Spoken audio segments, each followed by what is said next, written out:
Selamat malam. Brexit adalah istilah untuk tol baru yang menghubungkan antara Pejagan hingga Brebes yang diharapkan bisa menjadi jalur bebas hambatan bagi para pemudik. Namun apa yang terjadi? Kemacetan parah di tol baru ini menjadi mimpi buruk di arus mudik Lebaran kemarin. Lantas apakah peresmian dari jalur tol Trans Jawa ini merupakan kebijakan yang serba tergesa-gesa dan dipaksakan? Kami akan mengungkapnya dalam Modus bersama saya David Silahoy. Jalan tol Batang Semarang resmi dimulai. Peresmian jalur tol Trans Jawa yang nantinya akan menghubungkan Pejagan hingga Pemalang disambut baik oleh Presiden Joko Widodo. Meski proyek pengerjaannya baru merampungkan tahap 1 dan 2 dari Pejagan hingga Brebes Timur, namun jalur tol ini digadang-gadang akan menjadi alternatif jalur mudik untuk mengurai kemacetan di jalur Pantai Utara dan jalur Selatan. Namun apa yang terjadi? Kemacetan panjang yang terjadi di tol tersebut menjadi mimpi buruk di arus mudik tahun ini.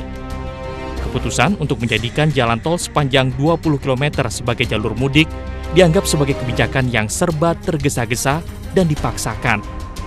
Pintu tol Brebes Timur yang banyak disebut sebagai Brexit sontak menjadi tajuk berita di mana-mana.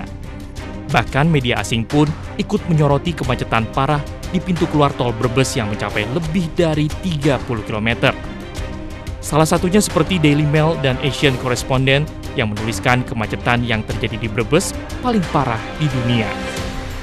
Tidak hanya tercoreng di media asing, kejadian kemacetan ini pun diperparah dengan adanya berita meninggalnya beberapa orang di jalur mudik yang dikaitkan dengan kondisi macet parah tersebut.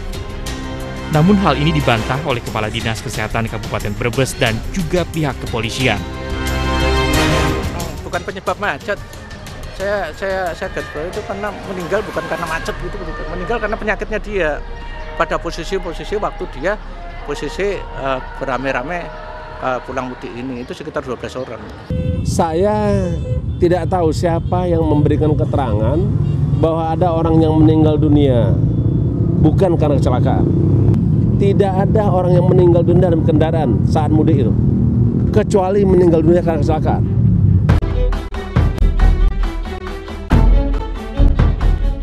Ada korban maupun tidak ada korban jiwa, kemacetan panjang yang terjadi di pintu keluar tol Brebes Timur sudah tentu merugikan banyak pengendara. Perjalanan mudik tahun ini pun dianggap penuh dengan kegagalan.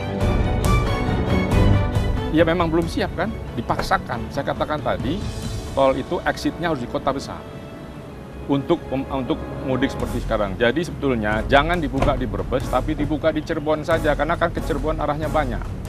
Sehingga dia menyebar, sehingga mengurangi kemacetan. Jangan dikomunikasikan bahwa jalan tol itu jalan bebas macet, jangan.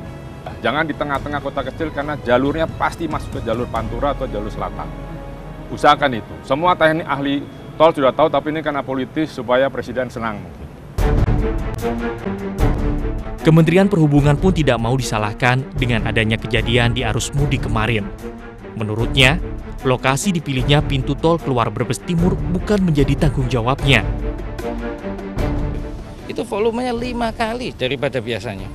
Ya pasti macet. Nah, memang pertanyaannya begini, kenapa exitnya dibuat di situ? Nah ini yang nanti setelah ini kita akan kaji sama-sama. Kenapa Kementerian PU mengizinkan atau BPJT mengizinkan exitnya di situ? Masalah kemacetan ini nyatanya memang masalah bersama. Kurangnya sarana dan prasarana yang mendukung, serta ketidakpatuhan pemudik di jalan juga memicu kemacetan panjang yang terjadi.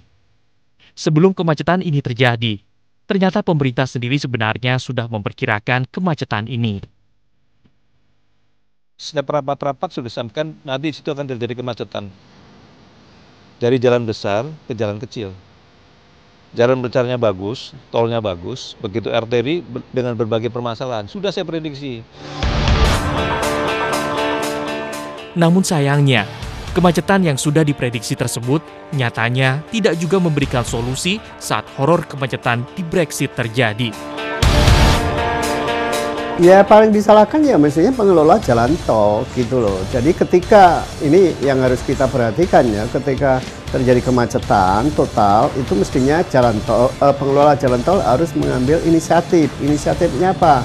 Median jalan tol itu ada yang bisa dipakai untuk putar balik gitu, sehingga orang yang merasakan kemacetan dan tahu panjangnya kemacetan itu dia bisa memutuskan saya akan lanjut atau saya akan balik arah atau ganti jalan gitu. Nah itu kalau disediakan putaran balik. Bila toh nyatanya pemudik berhasil keluar dari tol Brebes Timur, masalah lain pun datang. Exit pintu tol di Brebes Timur pertemukan sejumlah hambatan di jalan arteri. Lantas, bagaimanakah pemerintah mempersiapkan pembangunan infrastruktur untuk mengurai kemacetan dan memperlancar arus transportasi? Saksikan di segmen selanjutnya, jangan kemana-mana.